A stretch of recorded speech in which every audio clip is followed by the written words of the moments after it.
Every so often it crashes. So there we go. I'm live on YouTube. Now I can relax. Okay, yeah, I just answer questions on here. That's all I do. A lot of toddler talk. A lot of parents who turn up to these lives are parents of toddlers. I actually specialize in teenagers. But if you can work with teenagers, you can do any age. So yeah, I work with all ages, but my specialty is teenagers. So you can ask about any age. Um, so, okay, I'm all ready, Gemma. G- Jeem, Geem, Mackenzie. Gee, I wouldn't have a clue how to pronounce that. Never seen that before. It's Geemm. Wouldn't have a clue how to pronounce that. Okay, so Dana, my 9-year-old doesn't like to sleep in her own bed. Yeah, just past the age of that course I have, Bedtime Battles. You could use that course if you want to. It's 9 years old, is a little bit old. If she doesn't like to sleep in a room, I would just put down sleep in your own room on the behavior board. That's completely free. Go on the link above and you just download the behavior board and you put down sleep in your own room, don't get up or whatever, and then see how it goes. There's a consequence if she doesn't. You didn't say she's scared or anything. You said she just doesn't like to. But if you want her sleeping in her own room, just put it on the behavior board. She's 9. She should be okay. Check it out. It explains how you do that.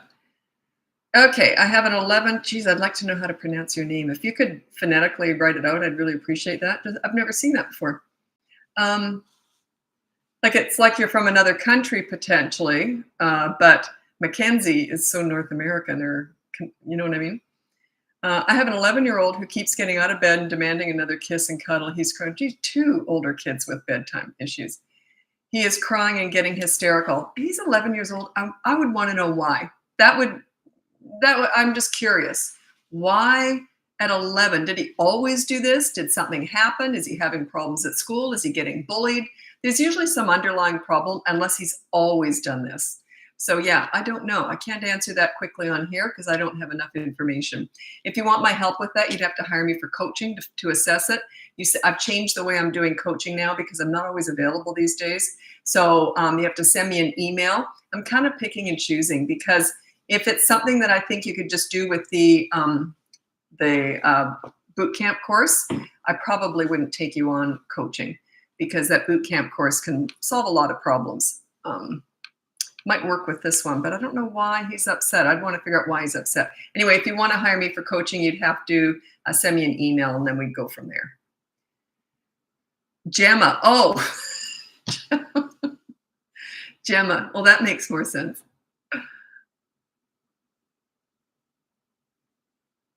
Okay, Ty. Thank you. Oh, thank you. I've done that before. I call someone Ty and they were saying thank you. So I'm 63. Give me a break here. So, okay, this is from Sarah on YouTube. This is my first time seeing your live. Excellent. Welcome. I've been doing them now for about 1.5 years every day. Actually, I don't do them every day now, but I did for a long, long time on TikTok mostly. And then now I'm doing it on YouTube and Instagram and Facebook. So my issue is 7-year-old daughter that likes to blame me for anything bad happens to her. Example, I didn't finish my homework because mommy didn't give me pencil like that. Nice try. I guess that's funny because that's probably what I'd say. Nice try. Like, get it done anyway. So I don't know what the problem is. Like, if she's blaming you, I'd just go, so, or nice try. Like, good luck with that. So I would actually address that with sarcasm. Yeah, that's not going to work. So that would be my gut reaction. Anyway. I'm from New Zealand. I'm a police officer, so it's hard for me to find.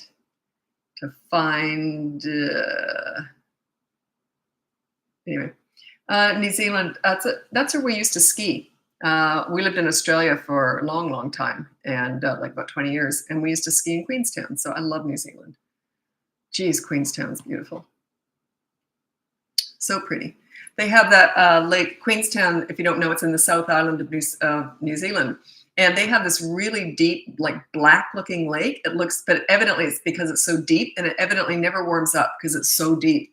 It's just a really beautiful town, though. Okay, nice to see you live. It's nice to see you here. Thanks so much. That's someone on YouTube. Because all my lives are also filmed on YouTube. I'm always on YouTube when I'm doing a live, and then I go from Facebook to Instagram to TikTok during the live. And I'm on YouTube that whole time. It's just one constant live on YouTube. And these are my slowest ones. Facebook is my slowest live. So it's good. I usually get to pretty much all the questions. Sometimes, like right now, I don't even have any questions. So on Instagram and TikTok, I don't get to hardly any of the questions. It gets really busy. So it's a good place to be. Is it okay for siblings to play, fight, and wrestle? I'll tell you something. I'm not huge on wrestling. And yet, it's a personal opinion. And I always say I don't share personal opinions because they're not really helping you. It's just my personal opinion. But what I've found is that kids who wrestle, they have a different view of physical aggression. It can turn and be used in a negative way. Like if they're that way sort of inclined to maybe be a little bit harsher with other kids, they might resort to physical stuff because it's sort of the norm at home. So I'm not pro wrestling, and yet a lot of dads wrestle with their kids. And I work with that. And I say, well, you know what? That's what your kids and you love doing the most. So we're going to use it. We're going to work with it. So I'm not saying don't do it, but I'm not huge on it. I'm just not huge. Can you see where I'm going with this? I've seen it turn too many times to really recommend it. But if it's already happening and everyone's happy, then so be it, you know.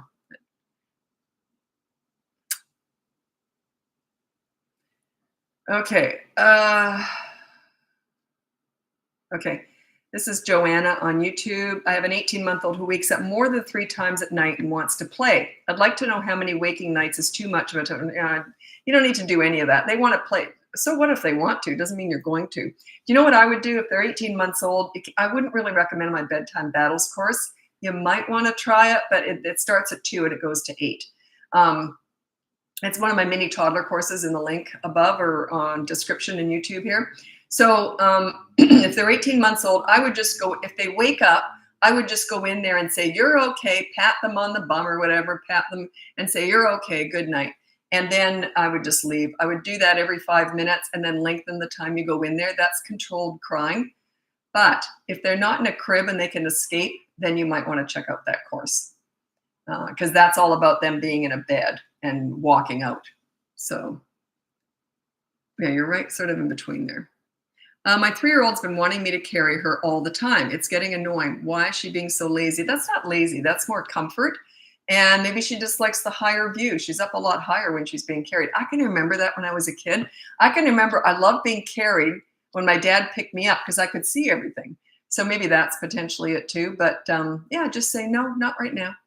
You don't have to pick them up every time they want to be picked up. That's okay. They can walk or not be picked up all the time. It's okay to say no to your kids. There's nothing wrong with that. The sooner they learn to accept the word no from you, the better, because then they're going to learn to accept it from the teacher, their peers, or their bosses, where they're not always going to have everything go their own way. That's that please your parents style that is so trendy. It's been trendy for a while now, but it's like just do, you want to please your kids all the time, and that's not good for them. You end up raising self-entitled snowflakes with mental health issues. I'm exaggerating, but you get my point. Yeah, because the world isn't going to try and please them all the time. Also, most pleaser parents, when they do this with young kids, it backfires down the road and they become yellers because they realize that pleaser parent style doesn't get them any respect and their kids are more challenging to deal with because they expect to be catered to. Throwing fits. Yeah, what's your question? I do have a mini toddler course on tantrums. If that fit scenes and tantrums, I put them all in the same category. It's when they lose their nut and they're just emotionally, they're out of it, right? So yeah. Do you want me to talk about how you handle a tantrum? It's just I've talked about so many times I worry about boring you. Okay. My partner likes to spend 15 minutes each with the kids in bed to say goodnight. We have 5 kids. Oh my goodness. So it takes 5 kids. Wow, good for you. So it takes a long time. I understand it's good one time, but they're dependent on it and won't go to bed sleep without it. 4 of them are 9-year-old. Well, okay, what do you say, 15 minutes? Just say from now on, we're going to make it 10 minutes. Put the timer on 10 minutes. Just make it smaller and then peter it out. I'll tell you something. They're going to be teenagers one day and you're going to miss that. So yeah, like my kids are grown up. I kind of miss all that stuff. So I have a 13-year. Oh, good. I love teenagers. They're my favorite age. Don't ask me why. They just are. I've worked with so many teenagers. I have a 13-year-old girl that keeps hanging around with other naughty kids and cause dramas. And for the consequences, I end up getting bashed by a bunch of people 17 years and up for protecting her and her friends. And they said, oh, you're talking about physical violence? I don't discuss that on here, so I don't know what you mean by that. Yeah, I can't answer that one. Don't get into the physical stuff on here. Okay. My 3-year-old just started preschool. I like the name Rain Tropicel. That's cute. My 3-year-old just started preschool. He liked the first couple of days, and now he cries. Oh, I already know why. When I drop him off and clings to me. Should I keep bringing him or take him out and wait longer? I'm a stay-at-home mom, and it's really hard leaving him crying. Okay, he thought it was fun at first, then he realized this is going to happen a lot, so he thought, oh, it's not so much fun after all. He went in with some excitement, then realized it probably isn't as exciting as he thought. If you want him in preschool, then put him in preschool. He will survive. He will get used to it. It can take up to 6 weeks, but you do the dump and run. So when you say goodbye to him, you say it like this. I love you. I'll see you later. And then just go. No emotions. Don't drag it out. Keep it short and sweet, the dump and run. But you always end with see you later, or I'll pick you up after. So it's like, in other words, I am going to be back. So you leave with that positive thing. And then you go sit in your car in the parking lot and cry all by yourself. Don't let them see you. That's what I used to do with my kids. I didn't let them see me cry. And no way. I went and cried in the car by myself, with the other moms crying in their cars too. That's not true with my, I remember when I dropped my son, if they didn't have any separation anxiety, we were all like skipping to our cars. Wow, all this freedom.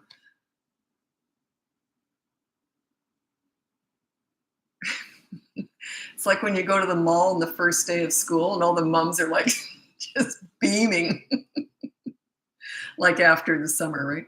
Okay, my 7-month-old is biting and chewing on me. He's teething, 7-month-old, teething and getting 6 tooth. How do I get him to stop? He also grabs for his full cat. You can't get them to stop that. Just have something else for them to chew on, okay? 7-month-old, you can't stop that. You just have to have something else to put in their mouth when they're going for you. So yeah, here you go, here you go. They usually, I can't really recommend stuff because I don't know what's out there and what doctors are recommending these days. With babies, I'm very careful because they recommend, we used to do ice, like we'd put a teething ring in the freezer for a while and it would be like really cold. I don't even know if they're recommending that anymore. I can't keep up with what's going on out there with babies. They keep changing everything. And then they come around and they're recommending what we've heard before. I remember years ago with one of my kids, it was always put them on their side to sleep. Then when my next kid came 5 years later, always put them on their back to sleep. Like it's just, I remember a long time ago, it was always put them on their stomach to sleep. Because if they start choking, the idea was that they'd bring it up. But yeah, isn't that funny? Everything just changes so much. I can't keep up. Okay. Just waiting for questions. They're not flying in right now. But in the meantime, I'm just going to point out my top 5 tips for parenting toddlers. And then I'll do my tips for parenting teenagers. So my top 5 tips for parenting toddlers are child-proof your home so you never have to say no. Set up a toy rotation system so they're never bored. And you enter their world to connect with them. You don't connect with a toddler under the age of 3 as a toddler, in my mind. You don't connect with them at the nail salon. You go to the park and roll down the hill with them. Because when you enter their world, they look at you differently. You connect with them. You watch how they play and you join in. You enter their world. Don't try and drag them into your world. And you stop with the mini therapy sessions. That is dragging them into your world. You know, when they're upset and you say, I know your big feelings and your big emotions, that's your world. Don't drag them into that mini therapy session road. It's just a disaster. Because when you're disciplining a toddler, it's got to be consistent corrective actions. They are not about words. They're about actions. You meet them in their world, not yours.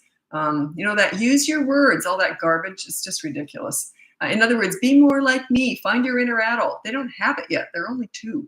Okay. And then number 5 is the most important one. Number 5 tips for parenting toddlers is don't try and figure them out. They're not figure outable. They might even go like this and smear poop on the wall. Can you figure that one out? If you've only been in the world for 2 years, that first year you were a potato laying on a mattress. They're just forming. They're brand new, fresh human beings. Okay, and I said I was going to read out my top 3 tips for parenting. Oh, shoot, I just hit the wrong one. There we go. Nope. Oh, I'll read this. My top leadership qualities. Why have I got this down there? Never mind. These are my top 3 leadership qualities because I teach leadership parenting. That's about bringing out the best in kids. You want them to feel good about themselves so they make good choices. You don't want to micromanage them. You want them to learn how to learn self-discipline. And when they like you, like they're always going to love you. But if they like you and that you're kind of friends too and you play a lot in their world, that's part of leadership. Leadership is more about connecting and bonding with your kids than it is about discipline. Discipline's a very tiny part of it. Okay, my top 3 leadership qualities is you be calm and fair during the storms. So when there's an argument going on and they don't like something, you be very calm and fair during the storms. You do not get upset with them.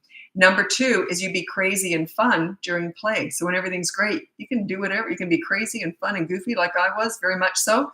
But when you need to discipline, you get real quiet, real calm. And then the third one is be a great listener. You don't listen to solve their problems. You listen to get them to solve their own problems. Like if I went to my mom and said, Mom, I got a problem. And I remember being like tiny and this would happen. Mommy, what should I do about this? Well, I don't know. You're a smart girl. You can figure it out. And then we'd talk about it. So she was always guiding me into sort of making my own decisions and solving my own problems. It was a really good way to parent. Anyway, I learned a lot from my mother. My dad was great too. Okay, these are my top 3 tips for parenting teenagers. Number 1 is you listen to understand and show empathy. You don't listen to gather information to lecture with. If they want your advice, they're going to ask for it. By the way, they already know it. Number 2 is you negotiate pretty much everything with the teenager. It's not a blanket statement, but it goes something like this. Hey, I want your dirty clothes in the hamper from now on. What do you want from me? Try and get in the habit of negotiating. Number 3 is don't sweat the small stuff with teenagers. You save your energy for the big stuff if you even need it. If you're trying to micromanage a teenager, good luck with that. It's just not going to work. Allow them to make mistakes. If they do something stupid and it's not a big deal, I would have said, well, that was stupid. Do you want to hear what I did when I was your age? And laugh it off. It's okay to make mistakes. Life isn't about perfection. So anyway, those are my top 3 tips for parenting teenagers. Questions here. Should I interject in arguments between 11-year-old and 15-year-old siblings? I don't know what they're... I don't know. Like, I want to ask a lot of questions. Does it ever get physical? How heated does it get? Is it something where one is being really unfair, or are they just arguing and they're just arguing over one thing and it's not unfair or fair? You know what I'm saying? I kind of, my gut reaction is, yeah, I'd say, hey, what's going on here? Let's try and figure this out. That would be my gut reaction. And then if you can't figure it out, I'd say, I'll tell you what, let's flip a coin. And then you get what you want. And then the next time you say, okay, he got last time, so you get it this time. So you don't go in there and try and solve it. You go in there and say, hey, let's figure this out together.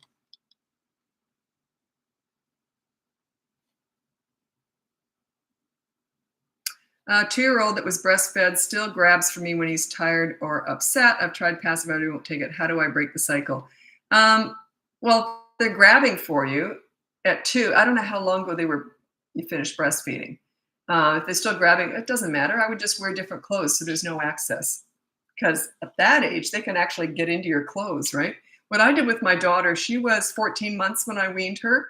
My son weaned himself at 10 months. He just wasn't interested. He wanted the bottle so he could look around. He was doing that with my boobs. So that's why I was thrilled when he didn't want to breastfeed anymore. That was a real sign, whereas my daughter was just in there like she never would have got off the boob. So at 14 months, I said, that's it. And I gave her a sippy cup.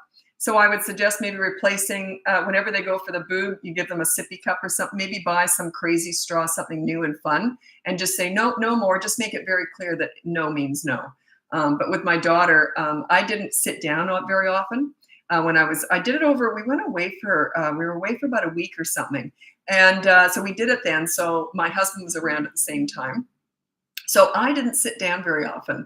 I made sure that whenever I knew she was going to want the boob, I made sure I was up and walking around. Also, I wore different clothes so she couldn't get into them as easily.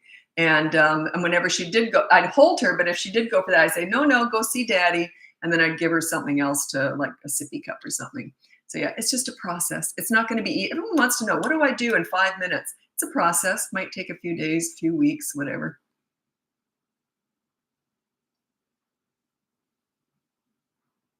Okay. You're going to hate my answer. This is Amy Golden. My 4.5-month-old is suddenly refusing to sleep in his bassinet. He will only sleep in our arms. I embrace providing the comfort and getting all the snuggles, but we used to do at least 2 hours of sleep or so. But we used to at least get 2 hours of sleep. What suggestions do you? Oh, so they keep waking up? Let me see. How old? 4.5 months.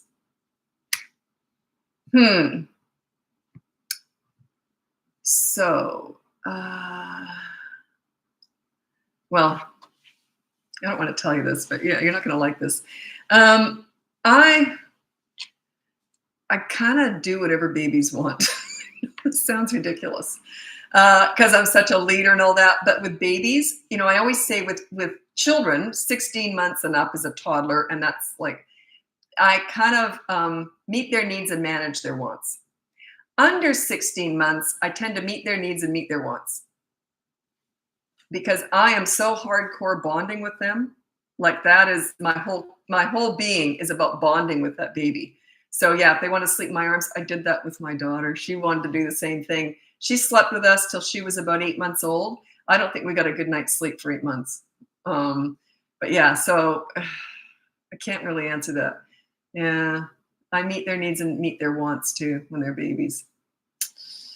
Yeah, I did do controlled crying though at I think 8 or 10 months. I did controlled crying, where you let them cry it out and you leave the room, and then you keep going in every 5 minutes, but you're okay, and then you leave the room, and then I'd sit outside the door and cry myself. I'm sure it was harder on me, but yeah. Sorry, it's not a very good answer, and I know that. There's just certain things.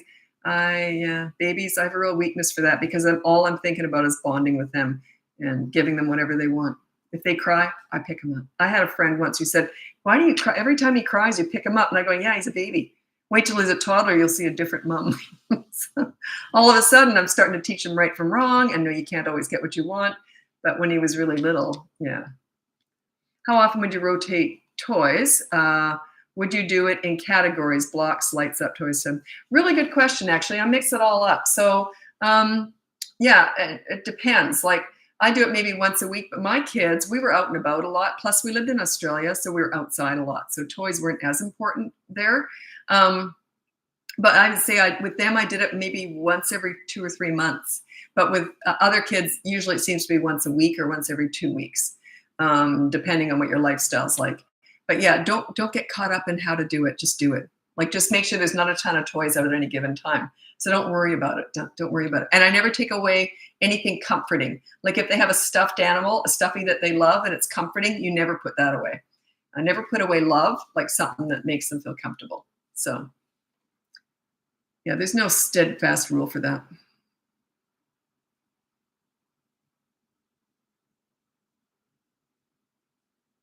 Whoops, oh, got a whole bunch of good. Actually, Facebook's really slow to pick up. It's really weird. Instagram lives, everyone turns up in like one block within 10 seconds. 100 people, 10 seconds. And Facebook's really slow to pick up, and TikTok's in between. I can't figure it out. Okay, starting. Oh, good question. Samaya, is that it? Boudreaux's. Where would that be from? Samaya. I'm curious where you're from. Anyway, starting with the leadership skills. I understand the concept, hopefully not too late for my 6-year-old son. Well, I specialize in teenagers, so it's never too late. Never. And teenagers, you're not so much the leader. It's almost like a shared role, but you're there for the big stuff. So, but yeah, no, it's never too late. Till they're adults, then it's a different story. I'm even sometimes hired. I cut it off at 25. But they have to still be living at home and somewhat financially dependent upon you. Otherwise, you got no leverage. So, yeah. Oh gosh, tiny. I don't know the average age of who hires me, but check out the boot camp course. I actually have changed the way I'm coaching due to availability and all that sort of stuff. So you have to email me. You can't just sign up automatically anymore for coaching. And one of the reasons is that I think a lot of stuff can be dealt with just with the boot camp course. That goes from 3 to 12 years old. So, yeah. Oops, I got to get going. Amy, you love that answer. I forgot what we were talking about. I'm curious now, because I probably said you'll hate it. Was that the one, you meet their needs and meet their wants? Was that the one? Because that's a bit of a controversial one, just because it's my own personal view. It's not, most of what I teach, I've tried it and tested it with hundreds of kids. Yeah. Okay. Okay. Yeah. Yeah. I'm giving you permission to just spoil a baby. Okay. I got to move over to Instagram now. I'm on YouTube the whole time, but I'm moving my live over to Instagram. If you go on the link above, you can get my free behavior board, my mini toddler courses, my big boot camp course, 3 to 12 years old. It's all about you and your leadership. Or you can hire me for coaching, which you have to send me an email and we'll go from there to see if it's for you. Okay. Thanks so much for joining me. And I'm moving over to Instagram now.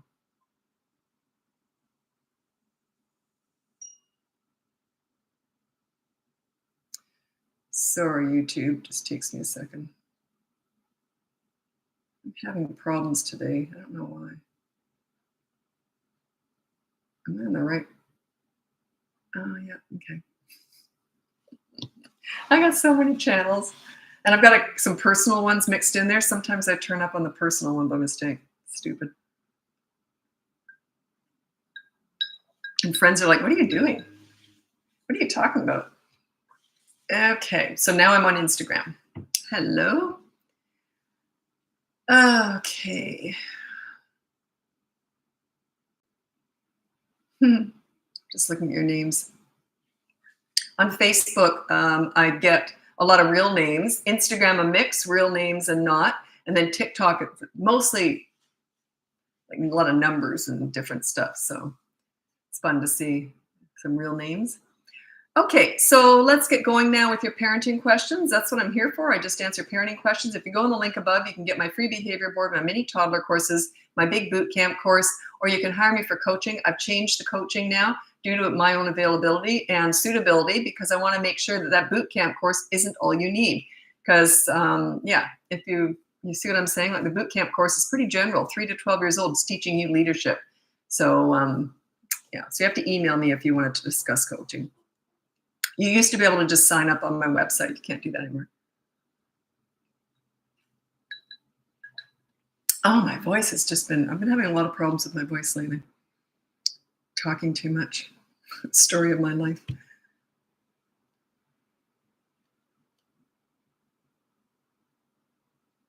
Yeah, okay. Sorry, I'm just going through some questions here. I'm trying to decide which to answer. My 3 almost 4-year-old will not sleep in her own room through the night. Okay, check out my bedtime battles course. It'd be perfect for you. I don't know if it's perfect for you, but it's what I've got to offer for you. It's a whole process. And oh, they're not up yet. Oh, by the way, check out, if you've already bought my courses, most of them now have videos on them. The only 2 that don't is the hitting course and the bedtime course. And I'm just waiting for those to be, I don't do the downloading onto the course, so I've got someone else doing that for me. But yeah, you can go back and check. You can always, even if you've finished the course and completed it, you can still go back and look at it.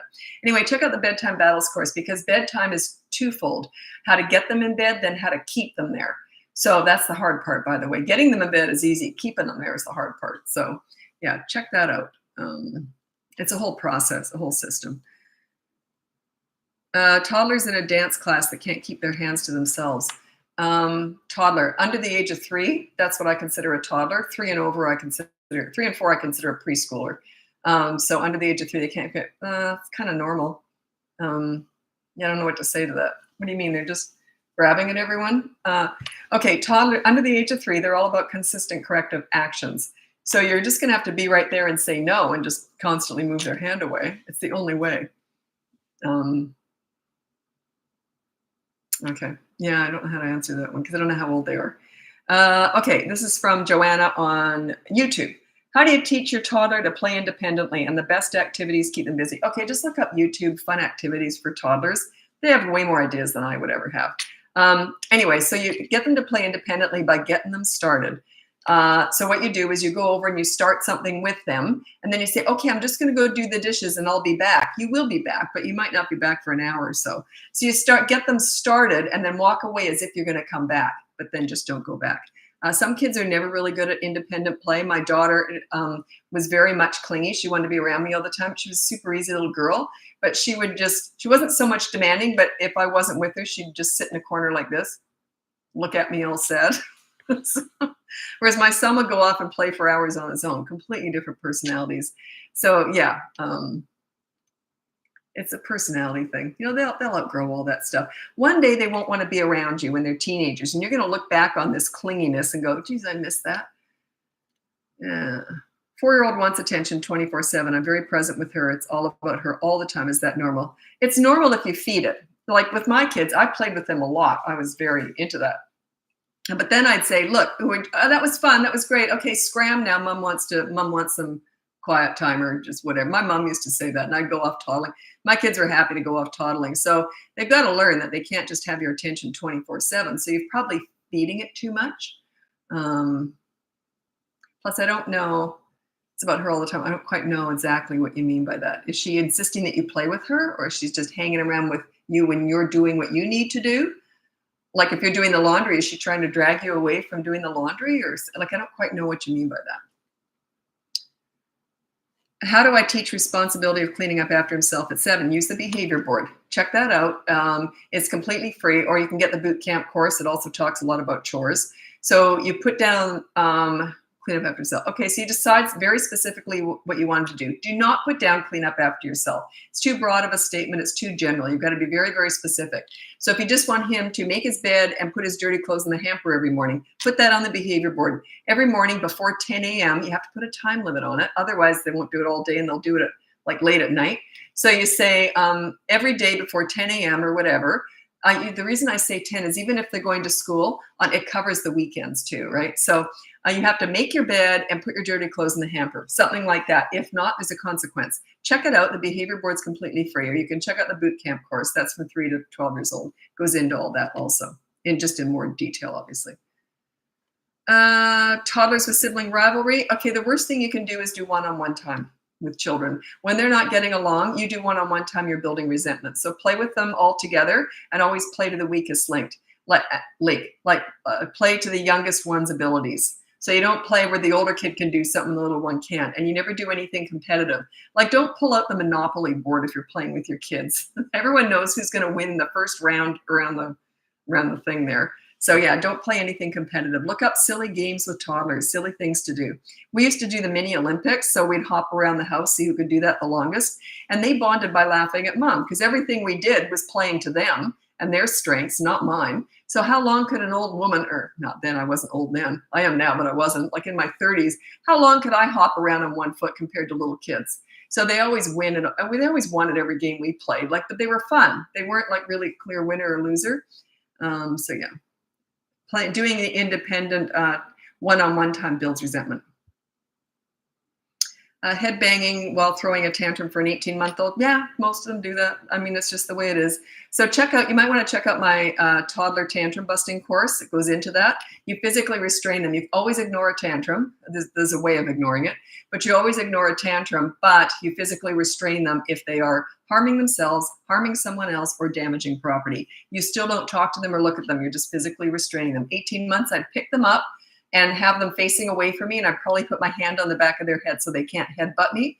And then just walk around. Just don't sing to them, don't talk to them. Just walk around as if you don't even know they're there. You're just walking around, oh, let me see, I might do those windows later, or, like you just don't even know they're there because you ignore tantrums. I always say tantrums are just the crazy zone. They're not bad behavior. They go into the emotional crazy zone. So you ignore the crazy and reward the calm. As soon as they finish having a tantrum, oh, do you want to go read a book? So they'll eventually learn, wait a minute, nothing happens while I'm acting like that. But as soon as I stop, all of a sudden we read a book or whatever. Do you have a course for blending 2 families into one? No, I do not. And I never will. The reason is there's too many exceptions. I rarely give the same advice to 2 blended families. The same advice. They're that unique. How old are the kids? How long have you guys been together? How do the kids get along? How do you feel about parenting? What about the other people, the other parents? What do they? It's too many variables. I'll never have a course on that. If I eat my words one day, you can remind me of this. But yeah, I can't imagine every single time I get a blended family for coaching, the advice is completely different.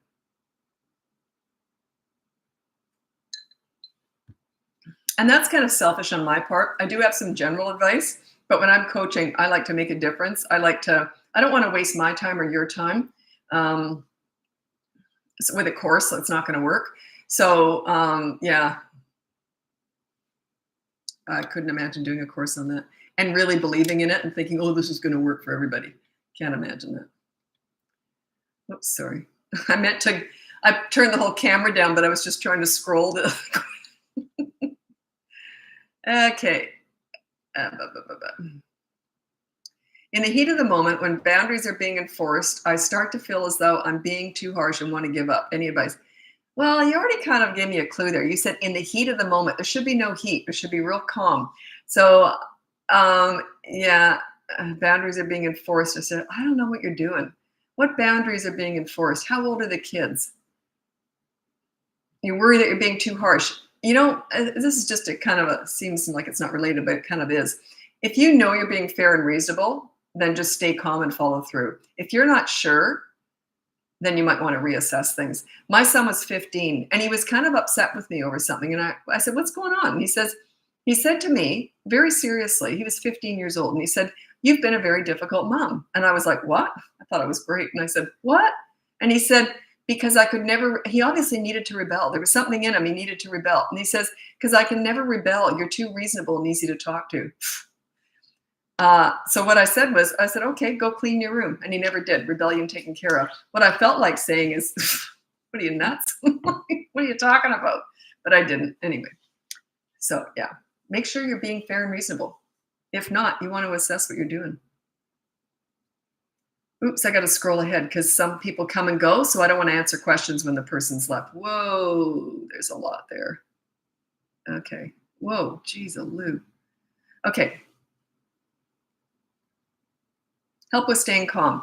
It's hard to stay calm if you're not sure of what you're doing. If you really believe in what you're doing, it's very easy. I'll tell this story. I tell this a lot. The 8-year-old that challenged me, and I just met him, and he didn't know who I was. But I was just put as a mentor to him to help him out in this class. And the teacher said, "Good luck with this one." Like, it was a real challenging kid. And I had to say, he wanted to do something ridiculous. And I said, no, you can't do this. We're working on this project right now.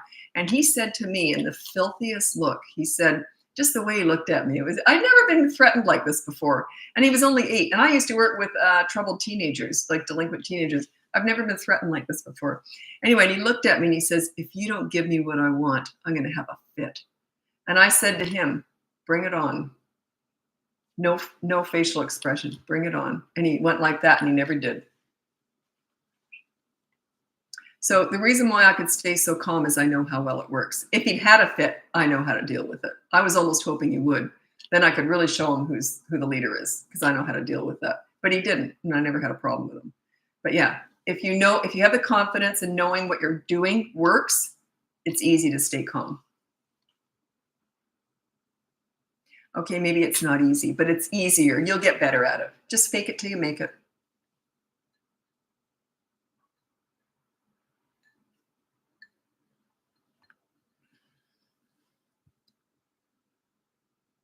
Oh, you're going to buy the leadership course? It says from 3. My son is 2. You're too early. No, wait till they're 3. At 3, they can stop and think before they act. Under that, they're just crazy. Toddlers are not. They don't have some of them will, but it's not quite the same as reasoning. They just know, wait a minute, no, too early. Wait till they're 3. Some people buy it just before. Sometimes it's nice to know ahead of time what you're going to be doing. So if they're close to 3, you can buy it and then just wait till they turn 3. But you're going to get the best results with a 3-year-old. Some people have done it earlier and said it worked great, but I don't like to recommend it under the age of 3. That's when their reasoning they can stop and think before they act. Doesn't mean they will, but they have the ability to learn to do that. How do you get a child to do the consequences of good deed? My 6-year-old just battles me on everything.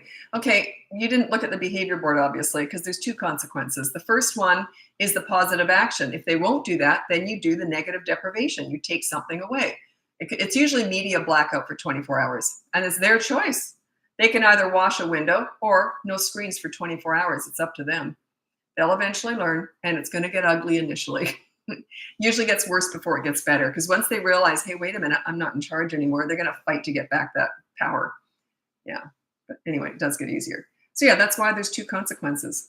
And I would rather do a positive action one, but I kind of hope that they won't do it, because then you get to do the negative deprivation.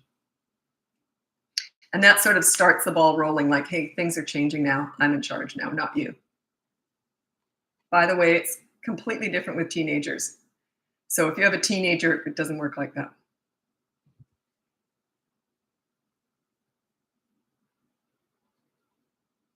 Okay, I'm separating from my partner and I have a 2-year-old and I don't know how to prepare him for that. Any major tips? You can't prepare them for that. It's impossible.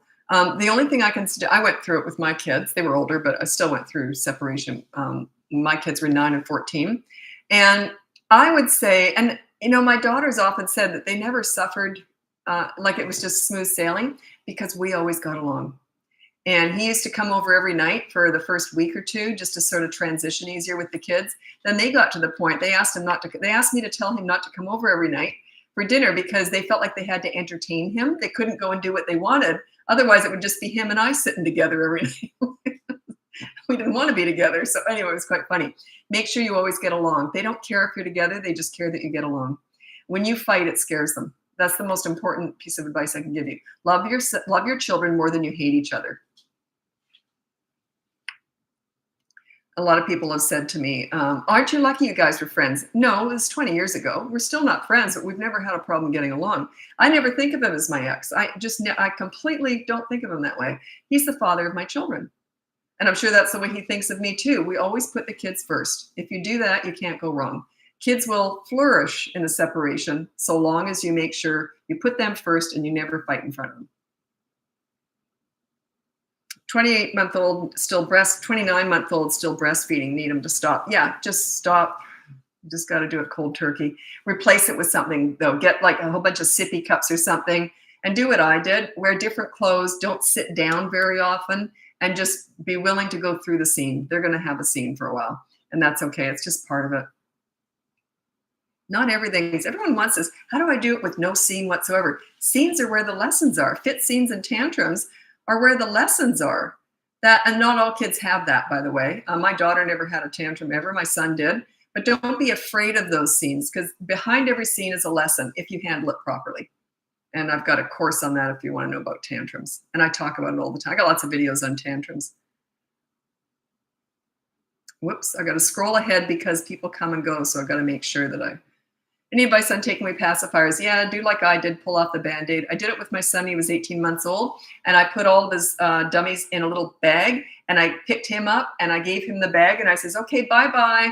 And I opened up the big wheelie bin lid and he threw them in. And I said, bye-bye, no more because you're a big boy now. Closed the lid. And then I thought, oh my God, I was ready for a storm. He never once asked for one once. Not once. But every time he'd go like this, he'd look over at me and I'd look away. Like there's no way I'd get eye contact when he was thinking about the dummies. So, but what I did was I also replaced them with sippy cups, so something else to do. You never just take something away. You replace it with something. Oh, God, I knew someone was going to ask about this.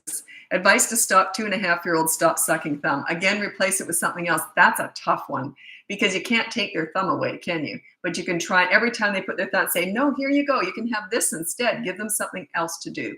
I knew someone who sucked his thumb. I think he just did it in his sleep as he got older, but he did it, I don't know, 10 or 12 years old. He was still doing it. It was just a habit. And he has no thumbprints because he sucked all the thumbprints off his thumbs. I wouldn't have believed it if I hadn't seen it. Like I actually asked, you could see I had no thumbprints.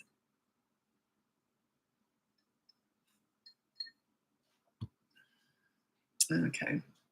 Oh, I don't let people in on the lives. I only did it once when I first started doing lives about a couple of years ago. And I have a big following over on TikTok and I was too stupid to realize this. I didn't vet them beforehand. I just, okay. Someone wanted to come in. I was brand new at doing, okay, come on in. I just opened the door and they came in and started talking about their business. They wanted my audience. And I had thousands of people in that live too. That was my biggest live. I think I had 26,000 people in that live. And I let someone come in and talk about their business. I got rid of them right away. I said, no, I'm serving parents here. I'm not serving you and your business. But yeah, so I'm just too nervous to ever do it again. Okay, 3 and 4-year-old siblings. This is a good one because I like the age.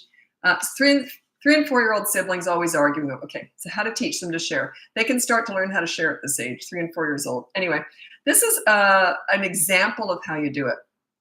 Let's say you go to the park and there's one swing. You got 2 kids, one swing.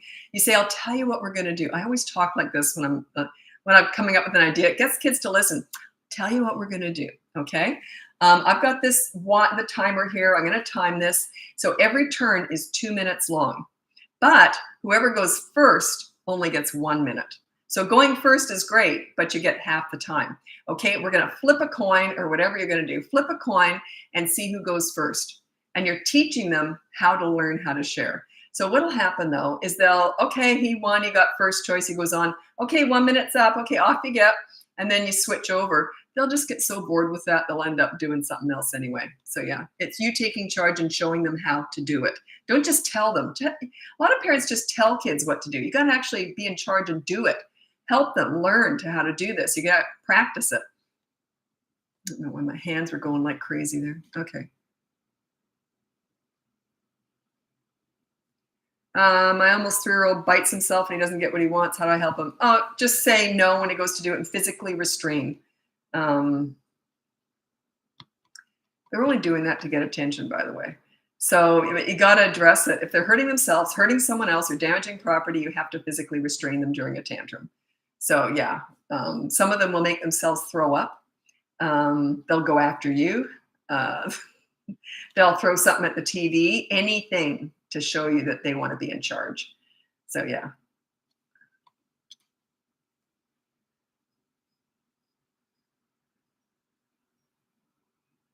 Oh, wow, I love your hair. It's so soft. If you could feel my hair, you would go, that is disgusting. My hair is like wire, and it's very, you can hear it. It's wiry. It's very coarse. Yeah, you could probably saw a steel pipe with my hair. It is not soft, but thank you. It's just frizzy because it's curly. Thanks very much for that. Like when I have my hair in a bob, I can't wear my hair in a bob. The ends of my hair will almost cut my neck up. I've got such thick, coarse hair. Okay, brothers 6 and 4 have a lot of screaming and fighting when playing together. I try to let them figure it out on their own. Well, you have to show them how to get along. But then they come tattling when, okay. You get involved in playing and you show them how to get along by playing with them, do fun stuff. Look up fun games with young children or fun activities with young children. You do it with them. What will end up happening, the idea behind this is you're playing games that they're good at or just activities that they're good at. You're going to look like a fool doing them, like I did millions of times with my own kids. My kids bonded over making fun of me, laughing at mom trying to do all these crazy things. So that's how they bonded. So get involved and play with them, and they'll bond over laughing at you. There's nothing more fun than laughing at your mother. What was it? My daughter and I, something happened one day, and I don't know what it was, but she laughed at me. Like she's 29, right? We're best friends. Anyway, every morning we'd go to the gym together. And so I did something really stupid and she's laughing. And I said, that's the same cackle that I used to do when my mom did something stupid. Like, it's just nothing like laughing at your mom when they do something stupid. So yeah, and that's how my kids bonded. Okay. 8-year-old son seriously has me so stressed out. I'm really trying to be a good leader, but he turns everything into being about him, screaming like a 2-year-old because didn't get his own way. Okay, that's kind of learned behavior. Their behavior is 100% a direct result of your parenting style. So work on your leadership, and that stuff just doesn't happen. It just doesn't. Check out my boot camp course. That might be perfect for you. It goes from 3 to 12 years old, and it's all focused on you and your leadership. You lead, they will follow. Yeah, their behavior between the ages of 3 and 12 is 100% a direct result of your parenting. Not their basic nature or their basic personality. You don't want to change that. You want that to flourish. But their behavior, how they treat people, is on you. It just is. When you're a leader, they respect you, and then they learn how to respect themselves and everybody else. You're teaching them how to respect people by being a leader. It's not about obeying. You don't want obedient soldiers here. It's about respect. There's a difference. The old-fashioned authority style parenting, that was about obedience. It's not what I teach. Okay, I got to move. I got to go over to TikTok now. So if you want to follow me over there, if not, Newcastle, New South Wales. I was there during the earthquake in 1989, I think it was.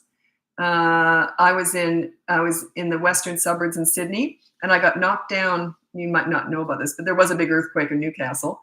Would have been 89, could have been 90 because my son was just a newborn. He was born in November. So it was probably 1989, around Christmas time. I was knocked right to my feet. Like I've never been in an earthquake before. And my son was parked in the pram underneath, because we lived in Australia for 20 years. He was parked in the pram underneath a wall clock. And when I went to run to get him, I felt the earthquake, and I went to, obviously you go to run to your baby, right? I went to run to get him, and when I fell on my side because the earthquake, I looked and the clock was going like this, and brand new baby right underneath it. They would have killed him. So it never fell off the wall, thank God. But anyway, just struck me as interesting.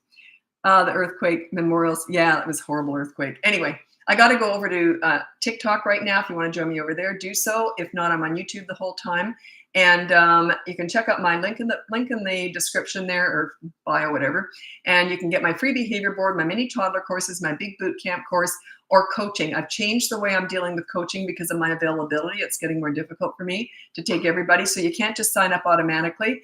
The reason is I'm kind of vetting people. You have to email me first at lisa@bratbusters.com, because I want to know if all you need is maybe the boot camp course. Anyway, okay. So I'm going to be moving over to TikTok now. Thanks for joining me. Happy parenting.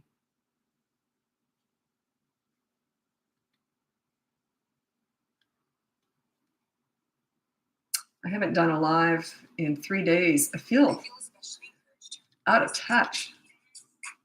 I used to do them every single day. I'm talking to YouTube here while I'm getting on TikTok. Yeah, it's the right channel. But I just don't have time to do them that much anymore.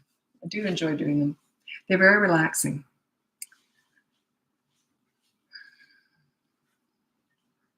The reason is my favorite thing is talking to parents. And in coaching, I'm pressured to get results. Whereas here, it's more relaxing. There's no pressure on me. I mean, I still want to help you, but it's not the same as when someone's paying me. It's a bit different. There's a lot more pressure.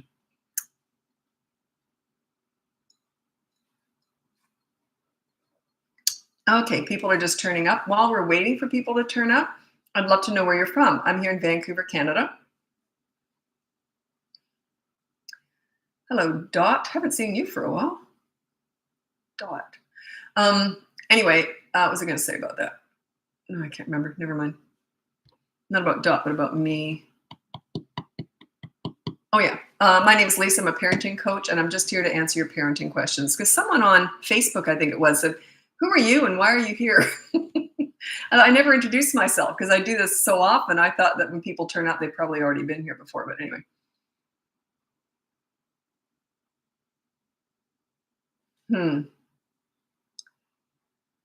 It's an interesting question on YouTube. My 2-year-old gets very aloof in classes, doesn't mix with other kids, or won't go forward to pick up anything offered in class unless I go with them. Any advice? Is that behavior or personality? I'm always worried.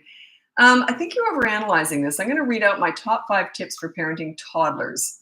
You're calling him a toddler, 2 years old, so he's a toddler. Under the age of 3 is a toddler. Just a sec. Okay, these are my top 5 tips for parenting toddlers, and the last one is for you.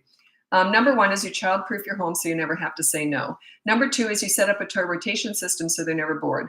Number 3 is when you want to connect with a toddler, you do so in their world. Watch how they play and join in. You don't go to the nail salon, you enter their world. Don't expect them to enter yours. When you get good at this, connecting in their world, they just start to look at you differently. It's part of your leadership skills, is playing with them in their world. Number 3 is it's sort of similar. When you're disciplining a toddler, you do so in their world. Their world is not words. Their world is actions. So they need consistent corrective actions to correct bad behavior because they learn through repetition. They're not going to learn the first time, maybe not even the 50th time, but hopefully by the 51st time or a little bit later even. And number 4, well, I already said that one. Number 5 is stop trying to figure them out. That's the one that's for you. They don't make any sense. Okay. Toddlers are just brand new, fresh human beings. They're just forming. They've got one marble and some tumbleweed in here. They might even go like this and smear poop on the wall. Can you figure that one out? I can't. So yeah, they're just forming. They're brand new, fresh human beings. You're overthinking it. What if you have a climber? There's 4 different things that they're born to do. One of them is climbing. So they're either going to never do these things or they're going to do them. Climbing. Another one is aggression. They're either going to be hitters or they're never going to do it. The other one is runners. Runners and climbers are often the same. They tend to not have a lot of fear, right? They're the ones who, if they take off, they're not looking behind to see where you are. And the last one is tantrums. Those are the 4 traits that they're either, it's not your fault that they do them, but you can work on getting rid of these traits. But yeah, climbing is one of them. With climbers, it's not going to be perfect, but what you do is you move away anything that they can climb with. Okay, so that's obvious. I'll tell you a funny story. Actually, I had a client years ago, and she could not find her 18-month-old, I think it was a little girl actually, could not find her little girl anywhere. She was close to calling the police. I mean, she'd looked everywhere in the house. All the doors were shut and locked. She could not figure it out. Anyway, she was just about to call the police, and then she heard giggling. She went in the kitchen. This kid was on top of the fridge, 18 months old, had used her little toes, even though she had child locks and everything, she'd used her little toes to go up on the, I don't know what in the drawers, I don't know. Anyway, she got up there. Then she used the bread maker, which was right beside the fridge, and she was up on top of the fridge. What if she had fallen? Anyway, so this is what I suggest you do. Anything that they do use to climb with that you cannot move or childproof, put a bell on it. And even if it gets that bad, put a bell on your kid so that you always know where they are. Okay, it's about sound alerts. So yeah, and it's not perfect. No, they're climbers. It's just the way it is. They unfortunately need to have a couple falls under their belt before they start to learn, maybe even break an arm down the road. It's just the way it is, not down the road, but as they get older, sometimes they'll do that too. But they're also the ones that usually become good gymnasts or athletes because they have no fear. They push past their bodies, like they're just really good at that stuff. So down the road, it might not be a bad thing, but right now, yeah, it's scary. Mine is a girl too. Will climb on coffee table and her table, but won't climb out of the crib. It's funny. Both my kids climbed out of the crib and hit the ground, but they weren't climbers. And the only thing they did have was my son did tantrums, but not my daughter never did. But they didn't do any of the other stuff. But my son had tantrums. But they both climbed out of the crib, hit the ground, and then I dismantled the crib, and then they just went on the mattress, which was surrounded by pillows after that. How do you prevent a kid from being a follower? If you're a leader, they follow you and no one else. It's the way it is. You set yourself up as a leader. If you're not a leader, they're going to be very vulnerable out there in the world. They're going to be very vulnerable to peer pressure, bullying, the drug dealer on the corner, the internet, the Kardashians.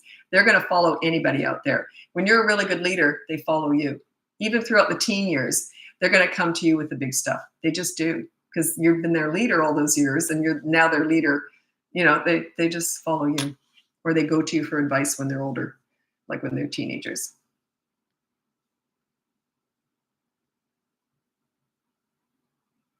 You've got a 2-year-old hits everyone so hard. How do I stop this? I do have a course on that, toddlers who hit. I haven't done the videos on that yet, but all the courses will have videos in the next couple of weeks. That one, I haven't done that one yet. But anyway, but yeah, I have a whole course on toddlers who hit. You might want to check that out. Just basically, it's consistent corrective action. The first time they hit, you say no and physically restrain them for a few seconds or whatever, like in a very serious but calm way. And then every time they go to hit, you got to watch them like a hawk. You prevent the next hit and the next one, as much as possible. Eventually they'll learn, but yeah, it's tricky. Oh, geez. My granddaughter is a climber. She's just 2, just got her first cast off. So yeah, I'm right about that. They're often the ones who break a leg or an arm.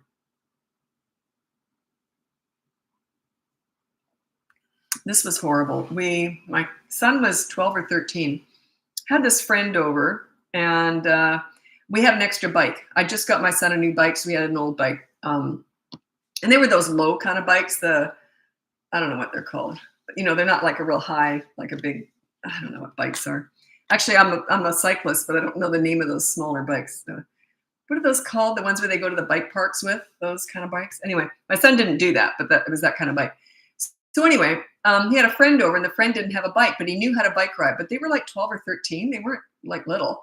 And so we had an extra helmet, and this kid, we gave him this extra bike, and then he went out, no kidding, right in front of our house, which was a hill. It wasn't a big one. It was like maybe like that. This kid went out front, fell off his bike, or my son's bike, broke both of his wrists.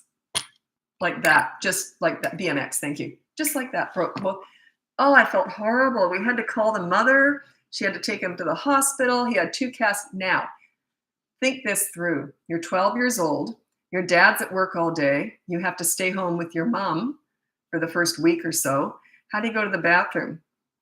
Your mom has to help you. We had a few laughs over that one, but yeah, how awkward, eh? That was horrific. I mean, I didn't have any reason to feel guilty because we checked with the mom. Can he go on this bike? We have a helmet. Oh, yes, he's okay. So it's not like I just threw him on a bike without asking the mom, but oh, God, I felt awful. Whew.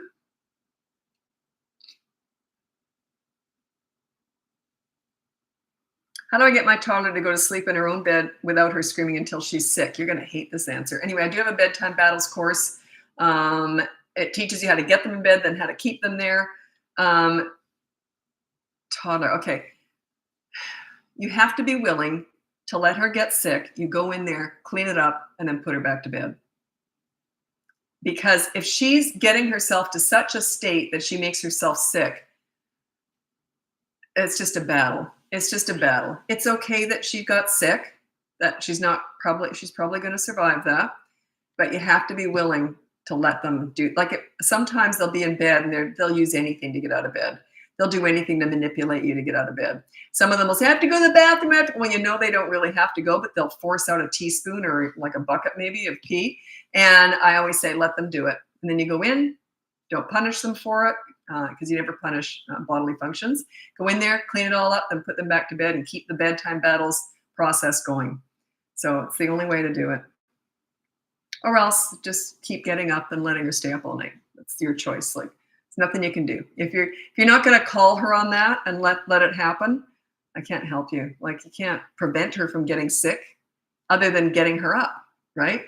So you said you want her to stay in bed. So, my kids are so good, it's me that's the problem. It's always the parents. Always. I never fix kids. I'm teaching parents here. It's always you. Kids don't come with instruction manuals. That's what I'm here for. It's always the parents. Their behavior between 3 and 12 is 100% a direct result of your parenting. 100%. 3 and 12. Teenagers, they can go off the rail a little bit, but they'll come back. They'll come back to you with the big stuff. Toddlers are nuts. So, yeah, 3 to 12. It's always you. Isn't that good news? You can control yourself. You can change you. You can't change anybody else. You can change you. She gets up and tries to leave the room. My course goes into all that. That's what they do. That's what the course is for. That's one of the most common things that people hire me for is bedtime battles. And there are 3 things that should be very structured in your house. One is bedtime, one is school morning routine, and one is mealtime routine, usually just dinner. They should be very structured. Rules, this is how, the rest of the time, just a free-for-all. Then you might get homework, that has to be structured too. But yeah, you don't want to structure everything, but you do want to structure those 3 things. It's part of your leadership skills. Yeah, so check out that course. It's in the link above, the bedtime battles one. My 6-year-old still throws tantrums. Any ideas? Okay, it just means you're not a leader, because they tend to calm down when they've got a leader as a parent. So that tantrums usually stop at about 3.5, maybe 4. If you're a leader, that will happen. Depends on their personality. Sometimes they're more feisty than others and all that. Anyway, so yeah, work on your leadership skills, and that doesn't tend to happen. Does all this apply to neurodivergent children? Yeah. I don't want to go on about that, but yes. Anyone who's been watching me for a while knows exactly what I'm thinking. Yes. Those are all the kids I learned this with. You think I learned this with my own kids? No, they were easy. I got respect when they were tiny, and they weren't born challenging. Some kids are born more challenging, more hyperactive, ADD, ADHD, WXYZ. So yeah, I learned all this with all those kids with, I called them alphabet kids. They had ADHD or whatever after the name. That's where I learned all this stuff. If you're going to take advice from someone on parenting, they have to have these 2 criteria. They have to have finished the job with their own kids. Are their kids grown and gone and independent? That's one. They have to have done that, or else how do they know where they're going? If they haven't done that, how do they know if it's going to pay off? If everything they're doing is an investment in tomorrow, right? That's number 1. Then number 2 is I didn't learn a lot with my own kids. I learned it with all the hundreds of kids I worked with. So yeah, they got to have experience with hundreds of other kids with everything under the sun. Otherwise, it's all experience based. So yeah, I'm sure there's lots of other people out there old like me who've done that. But yeah, I wouldn't take advice from someone with little kids, because how do they know where they're going with that? It's like taking financial advice from someone with $10 in the bank. You have to have finished the job, and you have to have experience with hundreds of other kids. It's got to be those 2. One or the other doesn't matter. I work with a lot of my clients are teachers, principals, child psychologists. They work with hundreds of kids, but they haven't lived with teenagers through to adulthood. It's just different. It teaches you a whole other skill set. It's personal. Parenting's personal. The other stuff is what I call institutional learning. It's great, but not everything crosses over. A lot doesn't. Like I could never do their jobs. I could never teach principal child psychology. I could never do any of that because it's not my lane. My lane is personal. Even when I was mentoring kids, I was mothering them. So yeah. Should a 2-year-old throw tantrums? That is their language. If they get upset, some of them do, some of them don't. Okay. I don't know the percentage, but yeah, some kids will never have a tantrum. I never had one. My daughter never had one. My son was very good at them. So you're just born to have them. But you said, should they? No, they don't. It's not like it's a mandatory thing. Oh, there's something wrong with my child. They should be having tantrums. So it's not something that they should be doing. They're either born to have them or they're not. But there's ways of managing them. I have a tantrum busting course if you're interested. That's in the link above. I don't know who Barbara O'Neill is. I have no idea. I'm not even going to go there. Sometimes I'll get pulled into stuff and it's just some joke. I remember years ago, or a couple of years ago, my daughter was watching me. I was doing a live and I got pulled into something. Maybe Barbara O'Neill, someone, fine. But I got pulled into something like that. And I was talking and my daughter was watching my live because I was new on them. And so she was watching it and I go, oh, what's that? And I look it up. It was something filthy. It was an acronym for something filthy. And my daughter was screaming through no, Mom, stop. Don't. But that's who I am. So I just kept going for it. It's funny.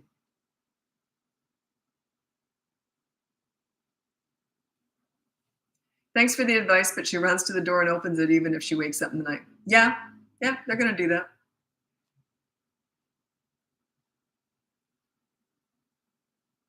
Okay, I got to look up Barbara O'Neill. Someone else said she totally looks like her. Barbara O'Neill. Is she an actress or something? I have no idea who that is. Oh, I can see it. Yeah, I can see it. Oh, I've been told that before. Yeah, I can see that. Actually, I'm adopted, so who knows? We could be long lost sisters. That's funny. Natural healer. Well, I'm very into natural stuff, so yeah, maybe we are related somewhere. Easily could be. She's also from Australia. Oh, interesting. Well, I was born in Canada, but then I married an Australian, spent 20 years there. Now I'm back in Canada. I love Australia. I love getting Australian clients for coaching because then I raised my kids in Australia. So all my baby and kid terms are Aussie. They're all Australian ones, like prams, nappies, all that stuff. It's all Australian. So I have to adjust that for North America. Whereas when I get an Aussie, I can go back to, it just reminds me of what it was like with my kids more. All the same lingo. When I first moved to Canada, Aussie, hi, Samantha. When I first moved back to Canada, I moved here because my mom was elderly and ill. She's since passed, but that's why we moved back. And anyway, when I moved back here, I didn't know how to parent in Canada. Very different cultures. No, my kids live here. We all moved together. My ex-husband and my 2 kids, they were 10 and 15 at the time. We all moved here together for my mom. So yeah, I would never have taken my kids away if my ex-husband didn't agree to do it too. So yeah. Yeah, we're all here. Whereabouts in America? I am Canadian. I live in Vancouver. When I was in Australia for all those years, everyone thought I was American because I am a loud Canadian and Americans are more loud. And I said, here's what's interesting. I never had one American friend or Canadian friend for those 20 years, not one. You'd think I would have, wouldn't you? I never met one. But what was really funny was one time there was a parade and we went to, and there's never a parade. It was at South Bank in Brisbane, if you know where that is. Anyway, and there was a parade. So we went with the kids. A friend and I took our kids to this parade at night. And everyone's very quiet. Australians are very reserved. When they travel, they drink and you think they're loud, but when you go to Australia, they're very reserved, very quiet. So anyway, I knew this because I'd lived there for so many years. Anyway, this parade, and I was going, woohoo, as a parade went by, and someone else was. And we were like this, like, what are the prairie dogs looking for each other? And we went out, and she was American. So we're the only ones yelling at the parade. And it was just hilarious. I thought that's got to be either an American or a Canadian. So we were like, ooh. It was kind of funny. Anyway, I went off tangent. Sorry about that. I'm on the Gold Coast, very close to Brisbane. Excellent. We used to go to Dream World a lot. Actually, this is a really good point. It's a story about I took my son to Dream World, which is on this sort of on the Gold Coast near Brisbane, Brisbane, Australia, and then it's about an hour south near the Gold Coast, just before that. Anyway, I used to go there a lot, and this is an example of say what you mean and mean what you say. You got to follow through when you threaten with something. Anyway, this is how stupid I was. My son was, I think, 3 or 4. And a friend and I were going down to Dream World with our kids. Now we had separate cars because car seats. We couldn't fit them all into one. So she had her two kids in her car, and my son and I in the other. I think I was pregnant at the time, and my son and I in the other. So we get there. He had a miserable look on his face. He just was in a mood, right? So I said to him, this is how stupid I was. I said to him, if you don't put a smile on your face, we're driving home right now. And my friend went, oh no, because she knew if he didn't put a smile on his face, I was going home. And I instantly thought, how dumb am I? So anyway, he went like this and he put a real fake smile, and then it turned into a real smile. But yeah, you got to be careful what you threaten, because you got to be willing to go through with it. I think that's the only time I ever threatened where I regretted it. And I thought, boy, how dumb was that, eh? Anyway, luckily he didn't. Luckily he put a smile on his face. You got to be careful. Think before you threaten.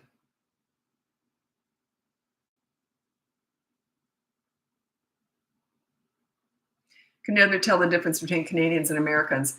We're very similar. When I was talking to someone recently, and we're talking about different cultures, because I've lived in Canada and I've lived in the States, and I've traveled a lot in America, like in the United States. I live in Canada, and then I lived in Australia. Anyway, and I was telling someone, I said, here's the difference. I said, let's say there's an emergency, something going on where someone's doing something crazy. And I said, an Australian would just sit back and watch. A Canadian might join in, but they're going to think before they do. An American would dive right in and try and save the day. Have I got that figured out right? We were laughing and saying, yeah, that sounds about right. But Americans would just dive in right away. Canadians would, but they might want someone else with them. But Australians would just sit back and watch. And it was an Australian I was talking to, and they said, yep, I lived there for so many years. I picked up on that really fast. It was funny. I love all three. I could easily live in America, Canada, or Australia. I love all three. I just feel really at home in all three.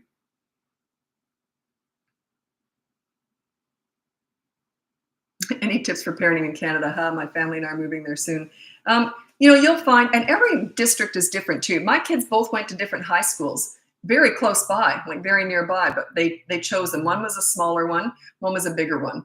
I would suggest, though, if you're gonna, this is kind of a sidetrack, but if you're gonna, with high school, I think a bigger school is better. They got a bigger pool of friends to pick from. It was harder. There tends to be more cliques in smaller high schools, because they usually all come from one middle school. My daughter came from a farther away school, so there was sort of a few more it was a smaller high school, more cliques. It was a little bit trickier to get in with that crowd. Whereas my son went to a giant high school that was a feeder school for a whole bunch of middle schools. And it was a bigger pool to choose from. But anyway, every district is different too. Like my daughter and son went to different high schools. They were at different times. They were 5 years apart, but there were different ways of dressing even. So yeah, it's very hard to generalize. You could probably go to a school in Australia that you'd find more similar to one in Canada than maybe another one in Canada, another one or America, or the States. They're all so different. Each district has a different feeling.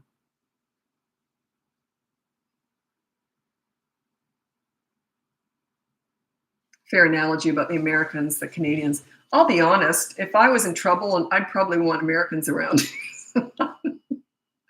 I don't want anyone to stop and think before they get involved. And I never forgot, years ago, I used to travel around the States a lot on my own.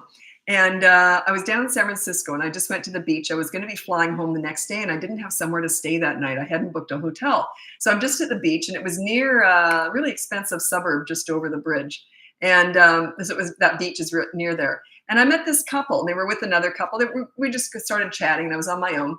And they said, look, we live in, I can't remember I know what it was. I'd know it if I heard it, really expensive suburb on the cross from the downtown over the Golden Gate Bridge. Anyway, we lived there, and they said, you know what? We're going away tonight. We'd be happy to give you our keys, and you could stay. We trust you. You could stay in our place. I never did, of course. I was to be too nervous. What if they got burglarized and I was fast asleep somewhere? Anyway, I would never do that. But I was just like, the hospitality is just phenomenal. I never forgot that. That would have been 40 years ago or more, 45 years ago. I never forgot that. And how sweet was that, eh?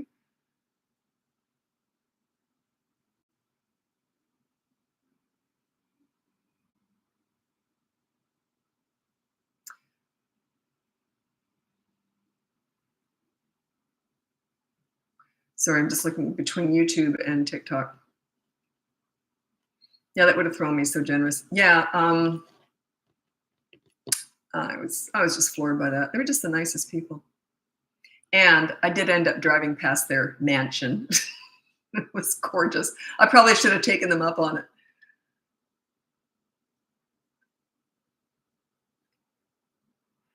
Oh, okay. I thought you said 11-year-old. Okay, 11-month-old hitting my face when excited. I know it's impulse, but do I need to stop? You can't do much with that. It just when they do, you just hold their hands and say no. And you never want to say no to a baby that makes them cry. You want to say no where they go like this and they look at you, but you don't want to make them cry. You don't go no. You just go no, and then you hold their hand. If they go to, and then keep holding them. If they go to hit again, say no, and then you divert their attention to something else. So you never say no to a baby to the point where they cry, but you want to get the point across. I remember I was I don't even know what I would have been doing, why I was doing this, but I was babysitting two babies. They weren't mine. I was just a teenager or young. I was very young. And there were two babies. So they were laying on a blanket together. One was a biter, was biting the other one's, and then the mom said, watch out, he's a biter. So it was trying to bite the other one's head. And because they were lying, so they were just really little. And they're about, I think, 8 or 10 months old. I think about 8 months old. They're really little. And I grabbed that baby by the hands and I looked right at him and I said, no.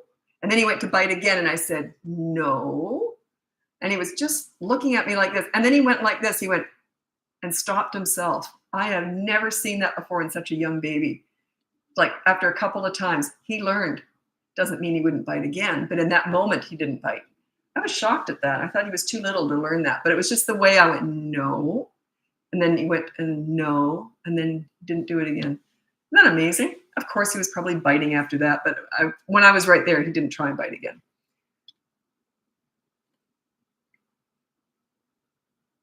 Okay, you're going to hate me. I'm sorry, Stephanie.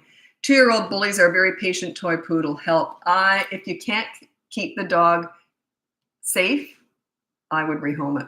I've had families who have rehomed pets because they can't keep them safe. We always had pets, and my kids knew you don't go near that bird cage because it might scare the bird. I always get rescues, so they're always scared. So I said, you don't go near that bird cage. You can talk to the bird from this far away, and you never pick up the dog. We had a little dog, and I said, you never pick her up. Only mom can do that. And they could sit on the couch and with the dog in their lap when I put the dog there. But I taught my kids from a really little age. I was really firm on that. I'm keeping these animals safe. So sorry about that, but I'm such an animal lover.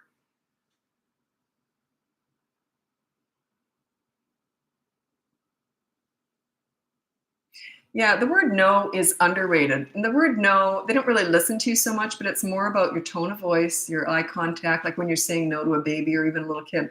It's no. And and then they'll usually laugh at you and as they get older, and you're just like very serious. Don't get pulled into that.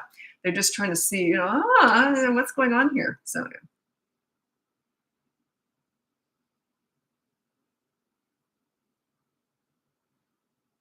my mom has, even bit, mom has what?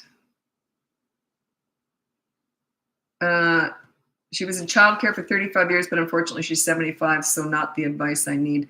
Well, I'm 63. I mean, advice is either going to resonate with you or it isn't. And if she had 35 years of childcare experience, she probably might not be stuff that you resonate with, but I'm suggesting she probably kind of has a pretty good idea of how to handle kids. So everyone's different, and different people are going to resonate with you differently. So if you don't like what I'm saying, just go now, because this is how I always am. So find someone that resonates with you, because if I'm telling you something and you're going, yeah, I don't really like this, it doesn't make sense, you're not going to do it anyway. So I'd rather you go move on to someone else when you're going to do what they say. But also, if you're not, like I always say, if you're going to follow someone's parenting advice, Pick a lane. It's like dieting. You can't pick and choose what you like from different diets, and you can't pick and choose what you like from different parenting advice either. It's meant to be used as a package. I teach leadership parenting. I teach just leadership. If you were to throw timeout into my method, it wouldn't work. I hate timeout. I think it's mean. I think it's horrible. So if you were to I like timeout, but I also like what Lisa says about this. Don't use timeout with my methods. Don't use timeout with that behavior board. Don't mess it up, because it's just timeout is horrible. I hate it. So you can't mix them. Give me a go for 3 weeks. If it doesn't work, move on to someone else. Or give someone else a go for 3 weeks. If it doesn't work, move on to me or someone else. Give it a good 3 weeks, and then you'll start to get more of a feel of what it's all about. Things usually get worse before they get better. When you start exercising your leadership, your kids remember the old you, and they'll fight to get that back, because they were more in charge, probably, right? Can I also say, though, this is a really good point, if I do say so myself, that leadership parenting to me is not about discipline. That's a tiny part of it. It's about connecting and bonding with kids in their world, making them feel good about themselves, making them like themselves. When you do that for a child or even a teenager, they will want to please you, or a teenager just won't want to disappoint you. They're going to look up to you. They're going to feel good about themselves when they're with you.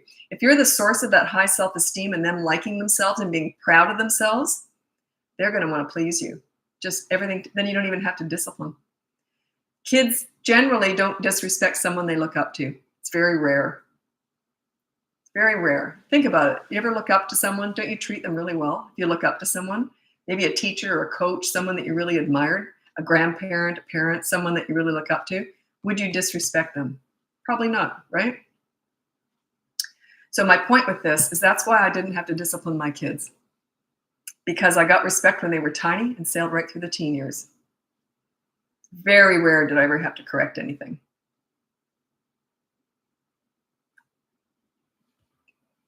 Because we had mutual respect. Was it that perfect? No. I probably got a bit of a selective memory. I'm sure there was a few bumps along the way. I'm older. They're all grown up now. But it was pretty darn easy. Everyone used to say to me, God, you're so lucky. You got the easiest kids. But anyone who knew me, or teachers or principals, they knew I put in the work. I earned that respect. I worked for it. You gotta command it. You don't demand respect. You command it. You gotta work for it. Getting respect is hard work. Maintaining it's a piece of cake. That's what I did. Past the age of about 3.5, I just maintained it. But yeah, most people don't come to me to learn how to maintain respect. They want to get it. But getting it is hard work. It's going to get worse before it gets better. But you got to be willing to go through the storm to get to the rainbow. Everyone wants the rainbow, but I say, are you ready for the storm? Because that's what's going to happen. You got to shake things up before they settle down.